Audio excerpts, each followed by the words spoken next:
Hello everyone watching on YouTube, and welcome back to God of War Ragnarok Valhalla. Let us continue our journey in Valhalla. Last time, Tyr just decimated us with the power of God and anime because he had a katana. And I'm hoping to turn the tables on him this time. If we can even get to him, that is.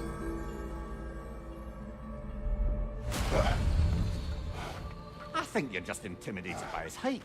Back to it. He is pretty tall, to be fair. He's pretty dang tall. I also have something about the DLC I want to talk about today, because I realized something while I was editing some videos about this DLC in general, and I wanna chat about it after we get a run going, because it'd be way better to talk about it during a run. We can get 2 Divine Triumphs, which we will definitely do. We always want more Divine Triumphs. We need more Draupnir crests and more Chaos crests. Should be easy to do. Those are all maxed out, which is great to see. Do not desperately need Sanctuary Barrier keys, but I mean, we could get them, right? Like, they're cheap. We're not using Spirit Seals for much else. Could get more rerolls. Rerolls don't feel as great in this game as they do in most roguelites, in my experience. Moderate chance for glyph rewards from chests and rifts to offer 3 choices instead of 2. More options is usually better.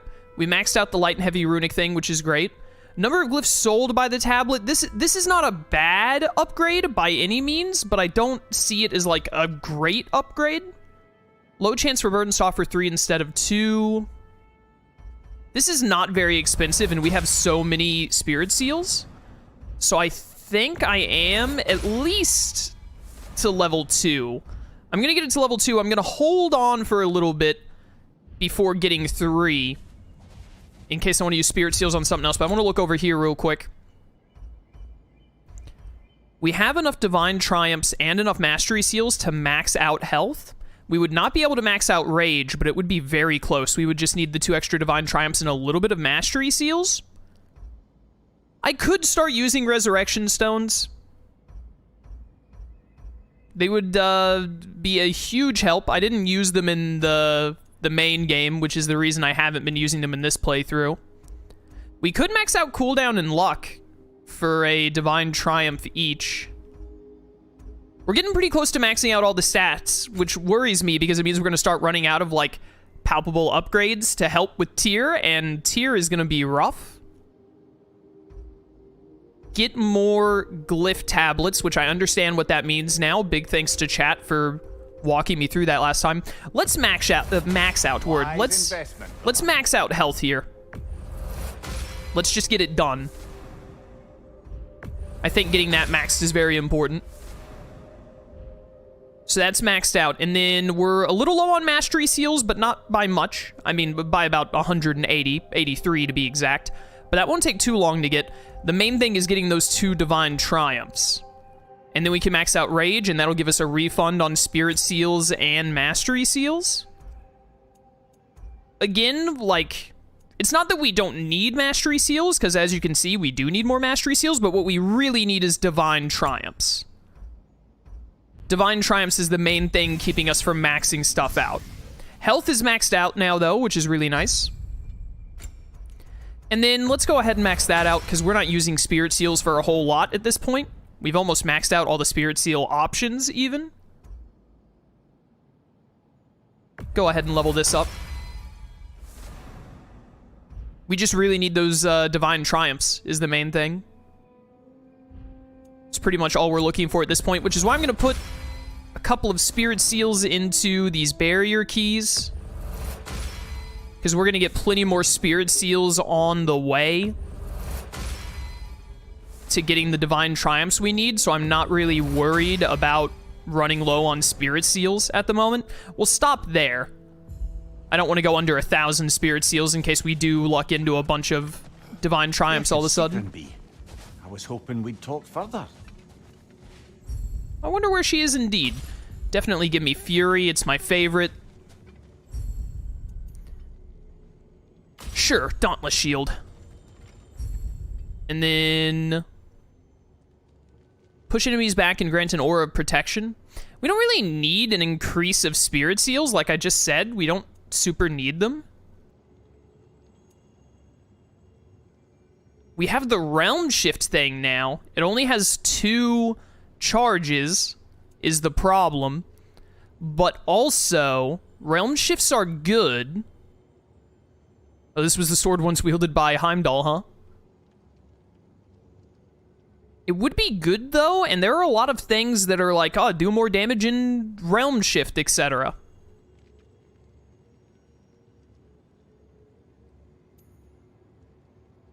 I think I want to stick with heavy light damage.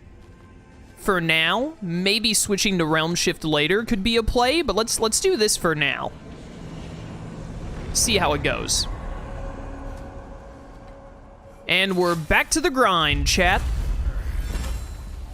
So, something I wanted to talk about is I was uploading the videos, like, just yesterday, I think, of when I was fighting the... I don't remember what it's called. It's the little mini-boss enemy that scurries all over the place, and a lot of people in chat said that a lot of people don't like it, including me who didn't like it. Ooh, is that Kratos' daughter's flute over there? I think we still needed one more.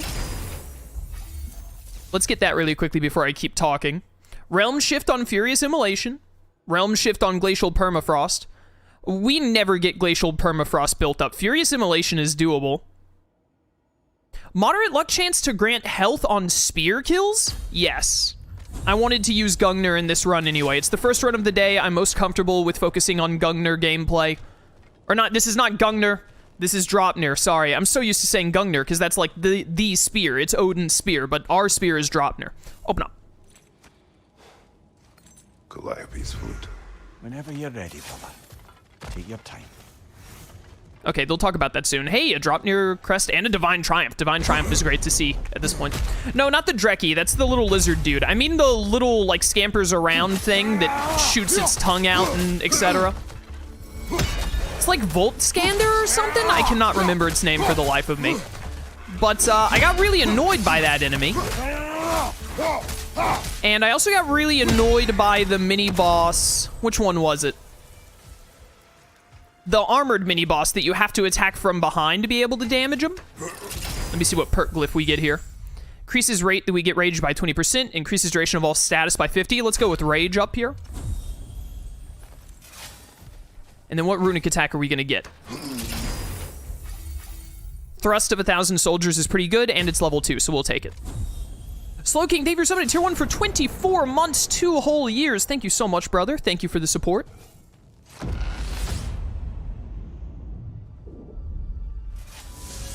I think Kratos is about to talk about his daughter. I'm having a bit of a sinking feeling that Sigrun doesn't want me traveling with her. You knew that before you asked. Did I, brother? You know the journey she seeks. It is the one you took, and I took. The kind that brings you to the tests you need. The kind you take alone. It's true. I gave in to her weakness. Even now, there's some part of me that just wants to tell her how much I love her and beg her to stay.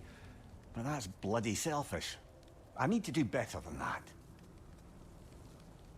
You can do better than that, Mimir. I believe in you.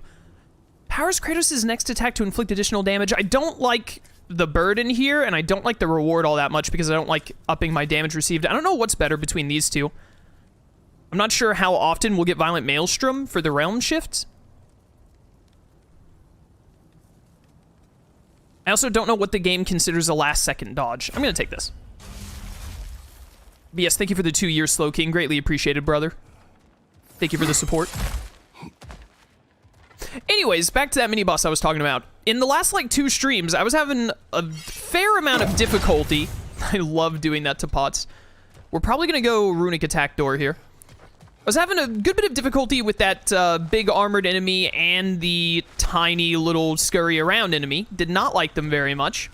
Let's get some Mastery Seals here, because I have so many of these Sanctuary Keys. Hello. This should be a one-time open for a chest, but we'll get something good out of it. Yeah, 60 Mastery Seals, 180 Spirit Seals, pretty good.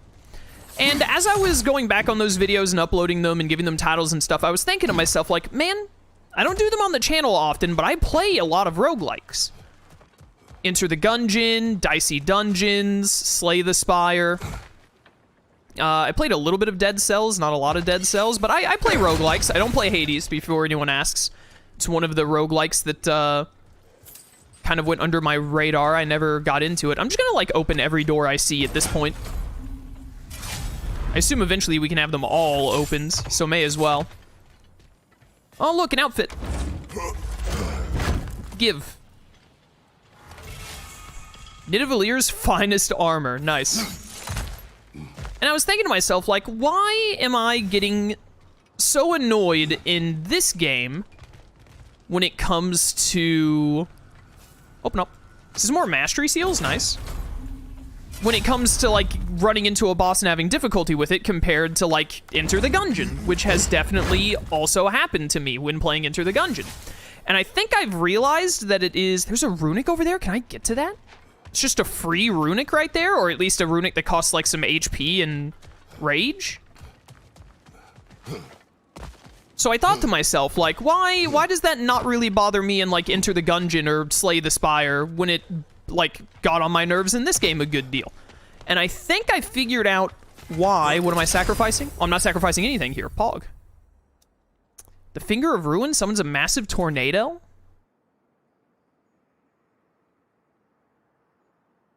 I don't love that, and this is only level 1. I'm gonna use our reroll here. Is this not the exact same thing with the exact same... Okay, cool. Yeah, I don't like the reroll in this game. The reroll mechanic in this game does not work very well, so I guess we're taking this. Is Slay the Spire worth playing? Oh, definitely. Slay the Spire is probably my favorite roguelike. Either Slay the Spire or Enter the Gungeon.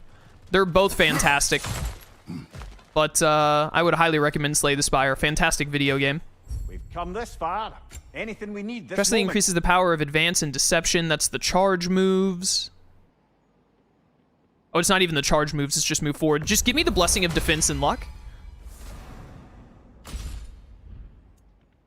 And then upgrade this for max damage, especially because it recharges in like 40 seconds. Nice. We're gonna go for the runic attack. I think the thing is that it's because one of the big reasons is that in God of War Ragnarok Valhalla here, when you run into a new enemy like the little tiny guy or the big armor guy, the game makes you keep fighting them every run until you beat them. Whereas in most other roguelikes, it's random.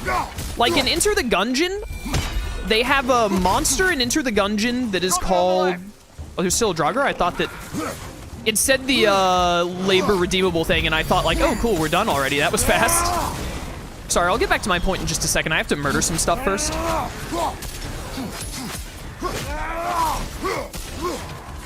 Die, all of you. Just give me a second to clean up here, and then I'll get back to my point. Hello, thank you for not attacking me from behind and instead running up where I can see you, idiot. Ow. Shouldn't have got hit there, but it's fine. We'll get back to full health on our way out. Not if I let this guy keep hitting me. What? I was pressing L1, it would not get my shield out. That was weird. Should not have been hit near that much, but we're still... Ooh, and we got the health burst, so we're gonna be fine. We'll get back to full health when we open the chest. Anyways, there's an enemy in Enter the Gungeon. On the 3rd floor of Enter the Gungeon, you always run into one of 3 bosses. One of them is called the Mind Flayer. I'm not very good against the Mind Flayer. I always had trouble against it. And I would always hope to run into one of the other 2 bosses instead. And sometimes, it was always like a 1 in 3 chance. We're going to take the thing that's already at level 2. But, so, like, if I ran into the Mind Flayer and lost to him or something, then odds were high I would not have to fight him on the subsequent run. Whereas in this game, if you run into one of the mini-bosses and you're just, like, you don't get it immediately and it beats you once or twice, you just have to keep hitting your head against the wall repeatedly until you defeat them, which I'm not a huge fan of, especially in a roguelike where, like, you constantly... We don't need Rage Restore, so we'll take the +1 strength. Where you constantly get new runs and different setups. So that was something that I was like, I think that's part of the reason of it, is that you just hit this roadblock of that enemy and you have to fight them. And you also have that Hello, what is this? Is this just another burden? I think I know why I fight Thor's sons. Do tell. Like Atreus, they were children of a destroyer. Had I not changed, had I raised him as I was raised, subject only to authority, perhaps his fate would have been no better than theirs. So, they reflect a bad road not taken? A fate avoided? Perhaps. I also feel pity. Failed by their father, sent to die by their uncle, and belittled in death by their grandfather. What chance did they ever have? Am I hearing guilt, brother? Some. Perhaps imagining a fair fight is to honor them as life did not. I don't know what the deal with this challenge is. Tripping enemies should be as easy as throwing the axe at their feet, right? So I guess I wanted the drop near crest is why I did it, why I chose it.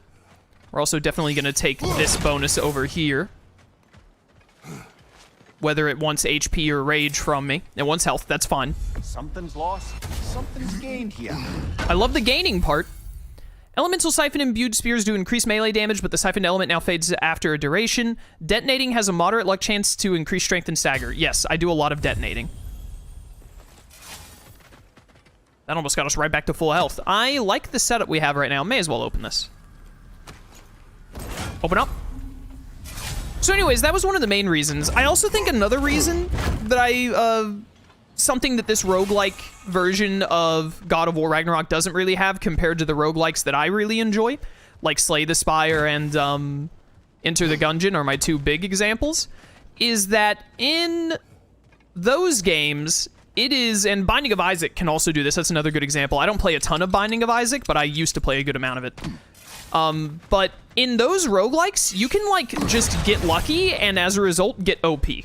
Like, you can just happen to get an item, or, you can just happen to get an item or something specific that just makes it where, like, oh, things are, like, maybe not a breeze, but, like, way easier, because you just got a really, really good buff, which doesn't really happen in Valhalla, at least not in my experience, because all of the upgrades are mostly just things that Kratos got throughout the main campaign of Ragnarok, or other minor buffs like plus 20% rage generation and whatnot. You don't really get anything in the game that is like, oh wow, now this run is like going to the moon, like it's a pushover, like this run is, we're gonna pop off in this run. You know, we can't really rely on getting like lucky like you can in a lot of other roguelikes where it happens to give you the one thing you need to just become like unstoppable. In this game, like, you'll get buffs that can make things easier or not, sure, but you don't really ever get a buff, at least in my experience, that is like, oh baby, now this enemy doesn't stand a chance. Which again leads to where you can sometimes get hardlocked if you run into an enemy that you're just not particularly good against. Big ball of light coming your way. I see it. I gotta do some tripping though. Oh, calm down there. Get tripped. Nice. One more. Whoops. Yeah, just a second. I gotta get this last trip. I should probably kill a couple of you and then try to get my trip, now that I think about it. There we go. Alright, we got it. We good. Oh, that was the challenge mastery thing I haven't been getting. Help. Alright, somehow didn't get damaged there. We're fine. No. My stab better than your stab. Quick explosion will kill you. No. Ow. That was fair. They got me on that one. Well played. Explode. Oh, you got stunned? That's incredible. Goodbye. Good hit, brother. Alright, that went incredibly well. We'll be able to get back to full health. This is a really good first run. But anyways, as I was looking back at those, like, those were my least favorite moments of the DLC thus far, when I basically got hard stopped for like 2 or 3 runs against those specific mini-bosses that I just really wasn't having a good time with. I think that was, like, I kind of realized as I was looking back at it, like, why does, like, getting stopped by a boss, like, annoy me so much in Valhalla compared to, like, whenever I got stopped by an annoying boss in Enter the Gungeon or Slay the Spire? And it's because you don't run into them every time when you get them. I ran into an enemy that I found annoying and stopped my run, and then it stopped my run, like, my 2 or 3 subsequent runs until I happened to beat it, and then I, like, never see it again after that. Which, I don't love. Yeah, roguelike games are basically games where you do multiple runs. So, like, instead of, like, just a linear start to end and then you're done, like a full-on storyline, or you complete the game or whatever, instead what happens is you go through a run, you end up dying in some way, and when you die, it just resets you back to the start, and then you do it again. And then that's the gameplay loop. You just always do it again. Even if you beat the run, like when we beat Tyr, it still puts you back at the beginning, and you start again. And that's a roguelike. And most roguelikes, you get permanent buffs over time, like how we've been using mastery seals to up our stats for subsequent runs, or made it where like we get more options or higher level runics, like how we see right here. That's what a roguelike is. It's a very, I shouldn't say very popular, but it's a fairly popular genre of games as far as I'm aware. I really like them. Hades Retribution is the bomb move. Helios Flare I actually kind of like. Fog of Fimbulwinter? Massive ice wave that inflicts frost on enemies in the path. Is this what I think it is? The, yeah, I like that. Let's take that one, I like that one. But anyways, that was just something I realized when I was editing videos the other day, and scheduling videos more than editing them. And I was like, you know what, yeah, that is, like, probably my only real complaint with the DLC, is that I wish that that layout was different, essentially. I wish that it didn't, when you run into a new mini-boss, I wish it wasn't like, alright, you will now fight this mini-boss every run until you beat it. And instead it had more of the random, like, oh, you don't know what mini-boss you're gonna get kind of element that most roguelikes, in my experience, have. I have not been using my relic, but I do like my relic, so I'm not sure that I'm gonna trade it out here. Oh, this just unlocks the relic. Okay, so now we have the Mimir laser beam one. I thought that it was gonna give me an opportunity to change my relic. All right, very glad we went here. Only 6 more relics to unlock, and then we get that mastery buff. And we can get ourselves a stat up here. Nice. What you got for me? Straight up 2 strength or 2 defense, 2 cooldown. I think I actually want the defense cooldown here. Mostly for the cooldown, because we have like 4 runic attacks right now. So we should really benefit from the increased cooldown, like a lot.